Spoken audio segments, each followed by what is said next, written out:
Hello there, this is Velbaria, and you are watching Autism and Me, about autism life and everything. And what topic comes to my mind? It's about my aspirations in life. Aside from being a musician, if you would ask me what is my aspirations? Aspirations to be what? As a person with autism, I would like to become a special education teacher because I'm not only there to, I'm not only there to be a fame whore type of person.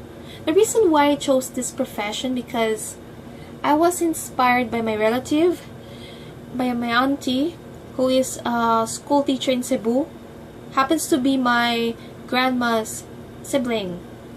And what makes me chose this profession as a teacher?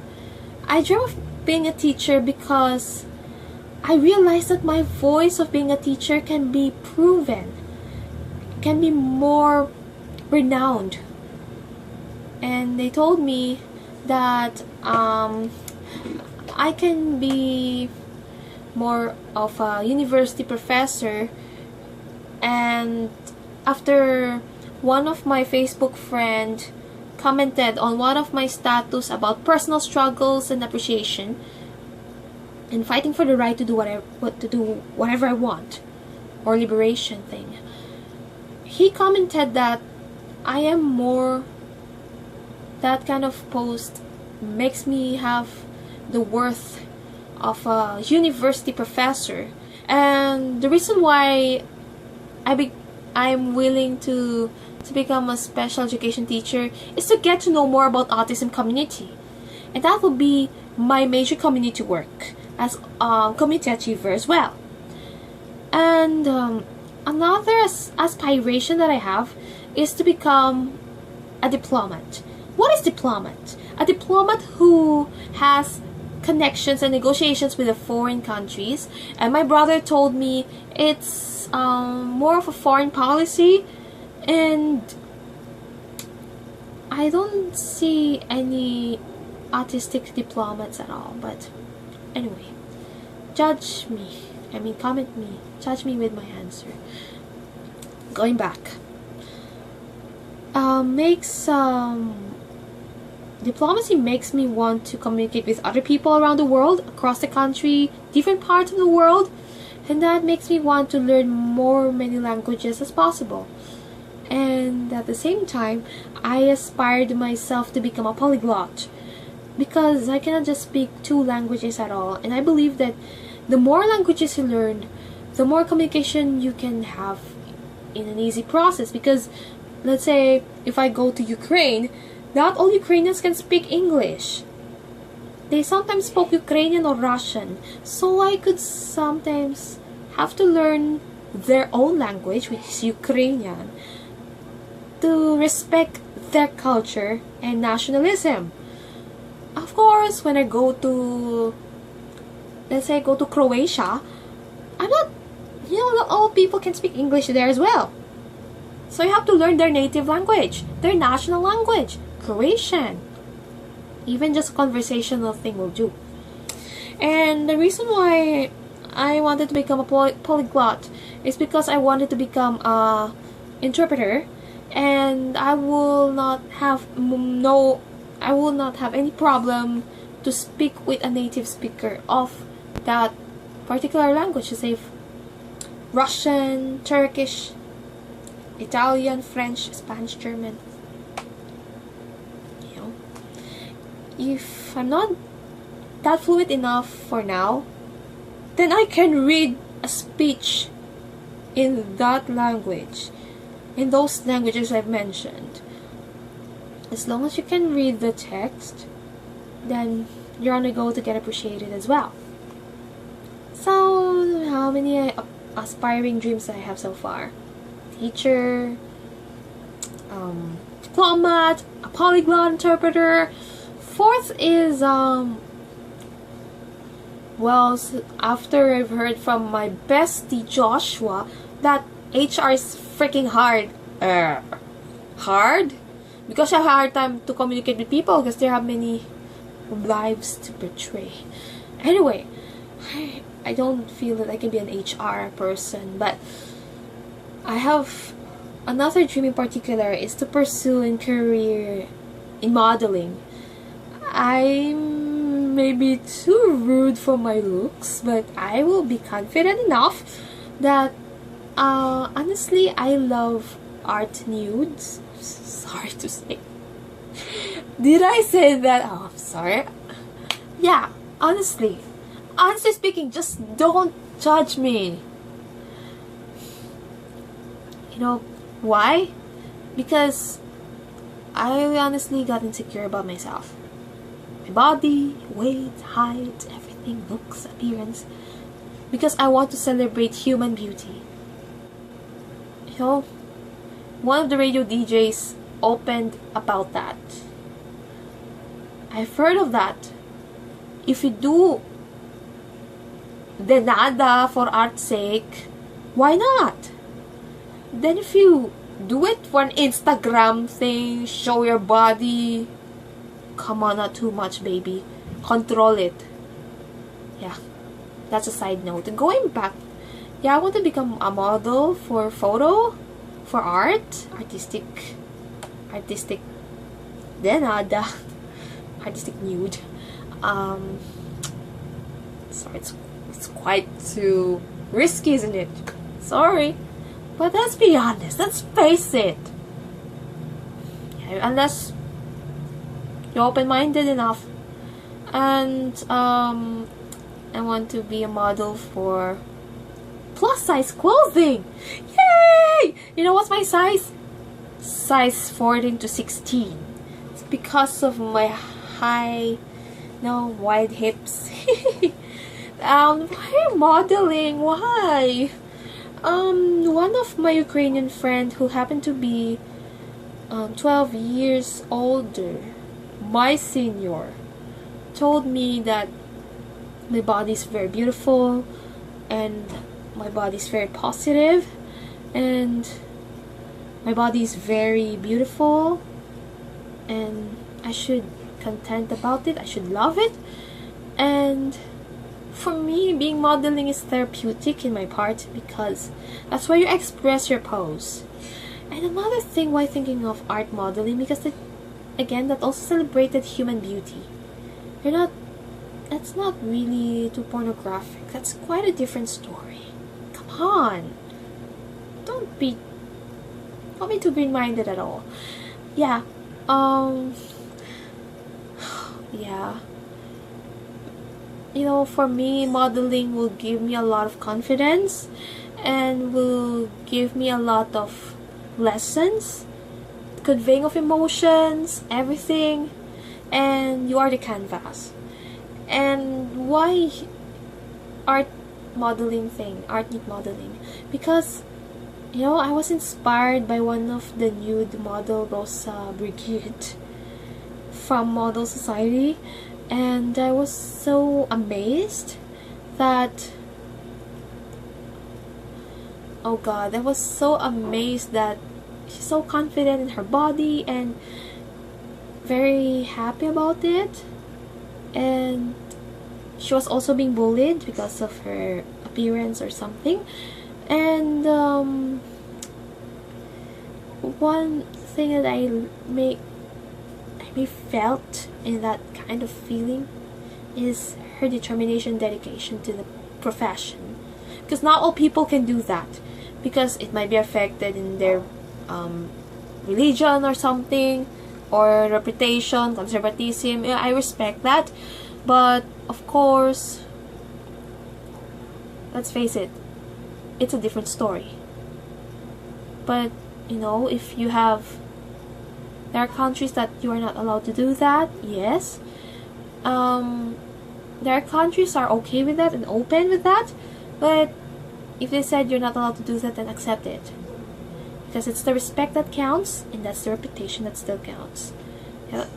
Sorry if I talked about too much about the nudity thing, but let's face it, we're all born naked. In our naked soul. Naked weapon. We are the naked weapon. Yeah. Another aspiration that I have is to have my own business production management. Well, I've been thinking about it for many hours. About having my own production management. Yeah. I was being rejected by auditions. I was rejected in auditions. I was rejected in auditions for a contest. And I was not appreciated at all by organizations. So with that, I was inspired to make it a habit of having my own production management, because I believe that if you have your own management, you have your own company, you are the legit boss at your own right. And then you can get people who will be the potential partners, and you can control everything from, let's say if you're going to a music production, then you can control the production of the album, you can control the status of it, and you can observe how the production ran smoothly. So that's what I could say about having plans to have a production management, which is what I could have is the brand. That will be my brand, the production management that I would like to do. Probably it's gonna be after my name, of course. It's Velbar Productions, well inspired by City Nurhalisa Productions. I want to have my own production that is named after myself, in memory of myself, of course. And I want to, of course, I will be the executive president. I will be one of the chief executive officer of the production, and I have the right to choose people, and I have the right to manage that without being controlled. And that's the time that I would like not really to prove those people who rejected me, or I'll just teach them a lesson on how it is to be an independent when it comes to having a lot of wishes, dreams, and aspirations in life. And this production management will help me also to manage my concerts, singing gigs, career, etc., and everything, music, and publishing. If I would publish a book, that would be another publishing company named after myself. And of course, I have another thing I have in mind is having a fund, charity fund, named after myself. It's gonna be Velbaria Foundation. And what I've given already a quick summary about that. That foundation will be for YouTubers who are the victims of striking because of the copyright infringement, and sometimes they were asked to pay a fine. So that's the main project for my future foundation, Velbar Foundation. So it could be easy to remember, easy to know. So they will say, hey, that's Vel, that's her originality. And one day, like, continuing to become a seminar moderator, like what I did in the Stand Up, Speak Up, and Fight for the Right seminar, I would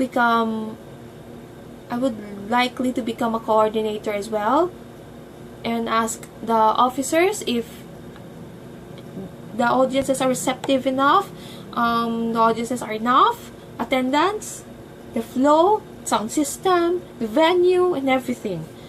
So I want to be a one woman with many careers thing. I want to be more of multitasking person, and those people who I'm gonna work is gonna give them each task, and then I'm gonna be their manager. Yeah, I want to become a moderator for seminars, and I want to continue giving seminars about autism, especially the Stand Up, Speak Up, and Fight for the Right. And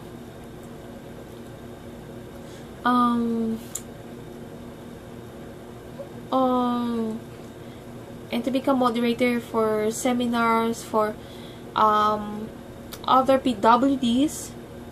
There, after one of my friend from the PWD community told me that I have to create another seminar with 3 panelists. I mean, with 3 guest speakers involved. Since the seminar that I have for the stand-up and fight for the speak up, fight for the right thing is under myself. It's a 1 presenter seminar. Then I have a seminar with guests. And that's what I promise. If the seminar of the stand-up speak up is okay, then we'll have another one for different PWDs who are going to be, this time, the stars. So I'm gonna be the moderator and the panelists at the same time. So it's not just about the technicalities at all when comes to seminars. It's about how you invented the convincing feeling. The convincing feeling of encouragement, inspiration, and change to the people who are watching, who are listening to your seminar, and to the message of your seminar. And if it's direct to the point, here's my advice. Then another thing that, yeah, this is the funniest, but I will continue becoming cosmetologist, makeup, hair, since my mom and dad found my potential to become a hairdresser or a cosmetologist by studying makeup, training in hair salons, everything. And yeah. And another aspirations that I have in mind, I'm sorry if I'm a girl who has a lot of ambitions. I know too much ambition sucks, but if ambitions will not fit into you, that's not nice. But if your ambition's good, then go push, pursue it. Going back. Yeah. Going back. I want to follow my mother's footsteps, because my mother studied nursing, but she never pursued career as nursing student or nursing registered nurse. But me myself, I want to step in my mom's shoes by studying nursing, and then I'm gonna concentrate fully on the ear, neck, and throat, and therapy, like physical therapy, if the time will permit. Well, everything has a lot of timing to do. That's all I could learn as a person who aspires too much and who dreamt too much for many dreams and ambitions. It would take a lot of time, I believe. Then, why not waiting for it? Why not taking step by step? Baby steps are important. You cannot skip steps at all. Yeah, that's what I could say when I learned that when it comes to gaining a lot of aspirations in life. That's part of a personality development, isn't it? Yeah, by the way, this has been Valbaria, and thank you so much for listening to my longest speech of life for Autism and Me video vlog series. And see ya! Good and bye!